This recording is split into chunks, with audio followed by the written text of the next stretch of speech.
Have you ever felt like a lot of stuff is happening, yet nothing is really happening? I know a lot of capable pastors who feel this tension all the time. They look around and the church is very active. I mean, the calendar is full, people are serving. I mean, church is happening. And yet something just feels stalled or stagnant. But how can anything be stalled, right? I mean, look at all the stuff that's going on. I suspect, like some of us, feel that we're doing more than maybe we've ever done before. And at the same time, it feels like less is happening maybe than ever before. If you were feeling that now, or if you've ever felt it, or if you think you may feel it at some point, I really hope this conversation helps. What you're feeling is not emotional. It's actually real because it is structural. Let me explain what I mean. Most churches do not lack activity. I've never seen a church who wasn't doing enough. Churches are not lacking activity, but lots of times they are lacking defined progression. It's not an activity problem, it's a progression conversation. I mean, activity answers some very easy questions, really. Did they show up? Did they serve? Did the event run well? Those are discipleship feeling questions, but they're not actually discipleship progression questions. Movement is about discipleship, and movement answers some harder questions like, are people becoming more like Jesus? Are they taking responsibility for their faith? Are they investing in someone else? Do they know what their next step is? And so here's kind of the leadership trap that all of us in church leadership can fall into. Activity is so easy to measure. So over time, we start designing around what we can count. Like attendance becomes the scoreboard, right? Volunteer engagement becomes like the defined win. And none of those things are wrong. In fact, they're all really healthy to have. But alone, those kind of lag metrics, maybe, they're just incomplete when we're trying to create a discipleship pathway and move people to become more like Jesus. So when the win is kind of more undefined, what happens is committed people begin to plateau because if we don't define the win for them, they define it for themselves and they eventually feel like they're winning, whether they actually are, at least if the winning is defined as discipleship or not. And when people plateau, here's the hard part. It doesn't create any drama, right? It just creates a drift. It's not noticeable even at first, right? Like a drift. If you've been in the ocean and you're kind of drifting in the ocean, you don't feel it, right? But you look up and you're a mile down from where your beach umbrella is.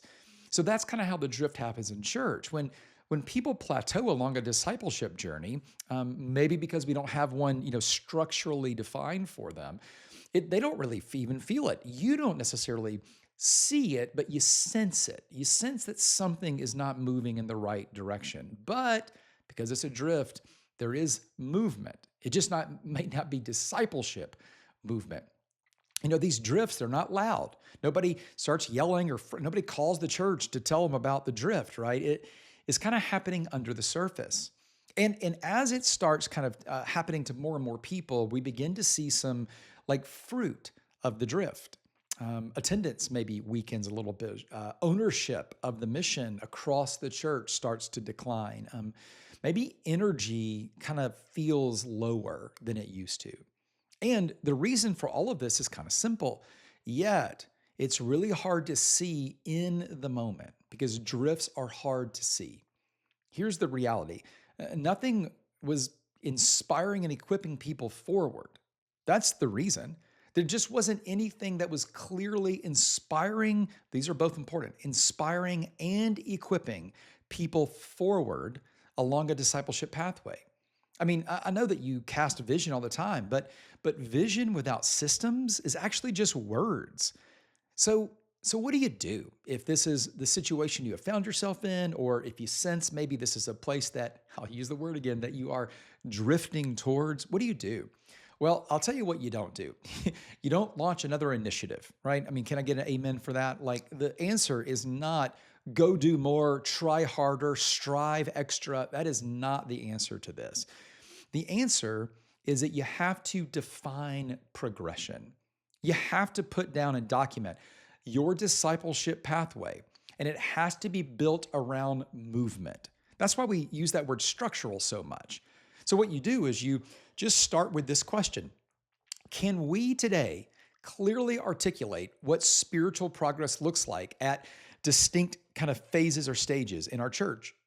In fact, that's a really good leadership team question, elder board question, any whatever your kind of lead team looks like. I've got some great churches I work with that just have volunteer lead teams, and so this is a lead team conversation, not just a you conversation. Can we, as a group, can we clearly articulate what spiritual progress looks like in our church, knowing that there are distinct stages of people in our church? And when we ask that question, this is not like abstractly or theoretically. Can you practically articulate what your discipleship pathway model looks like?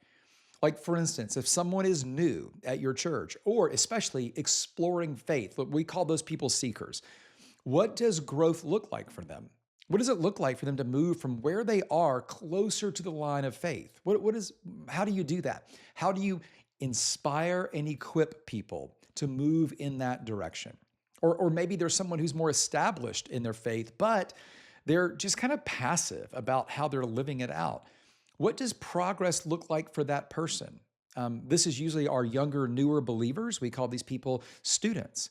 What does a student of faith, how do they move forward? How does a student make progress? Or maybe you have a person we call stewards. That's our last category. They are mature in their faith, but what responsibility should they be carrying? Are they multiplying themselves and others? Are they mentoring others? Are they leaders of leaders? Or do you have a plan at all for them? And not to make it harder, but I think it's worth it. Here's the hardest question to answer. Once you've gone through this articulation and realized how well your plan is documented and intentional and thought through, then you ask the harder question: what is the clear next step for each person in these stages? Like, what are we inspiring and equipping people to do as a next step at each stage? If you can't answer that in just a minute, then I think it's probably fair to say that discipleship is probably lacking in the church. And I don't mean that it isn't happening at all, but it's just not being maximized. And if you're like me, and I think you are because you're listening to this, maximizing the mission is what we're here to do. So let me just kind of give you an action step or a thing to think through over the next 30 days. I would love for you to just choose one ministry lane. Okay, don't try to do all of them right now, but just choose one ministry lane. It could be groups, serving, student ministry, your men's ministry, whatever it is.